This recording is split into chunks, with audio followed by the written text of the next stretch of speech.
Ice welcomes you மக்களே. நான் உங்கள் சரவணன் V1 கார்ஸ்லேருந்து பேசுகிறேன்.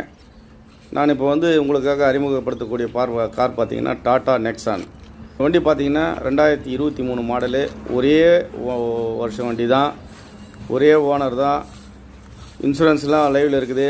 ஏசி நல்ல ஒர்க்கிங்கில் இருக்குது. பெட்ரோல் வண்டி, set working, all power window, power steering, air bag இருக்குது, ஏபிஎஸ் பிரேக் இருக்குது, ஆட்டோமேட்டிக் மிரர் இருக்குது. இது பார்த்திங்கன்னா வண்டி ரொம்ப சிறப்பாக இருக்குது. வண்டி நல்லா இருக்குது. புது வண்டி ஷோரூமில் எடுத்தால் எப்படி இருக்குமோ அதே போல் இருக்குது. வாங்க, இந்த வண்டிக்கு பார்த்திங்கன்னா 8.5 லட்ச ரூபா சொல்லியிருக்காரு பார்ட்டி. புது வண்டி தான், இது ஷோரூமில் எடுக்கிற வண்டி தான். நீங்கள் பார்த்தீங்கன்னா பேசுனீங்கன்னா ஏதாவது குறைச்சி கொடுக்குறேன். ஆஃபீஸ் கமிஷன் 2% கொடுக்கணும். வாங்க, வாங்கி பயன்பெறுங்கள். வாழ்க வளமுடன், வாழ்க வளமுடன், வாழ்க வளமுடன். நம்ம ஆஃபீஸ் எங்கே இருக்குன்றது ஃபோன் நம்பர்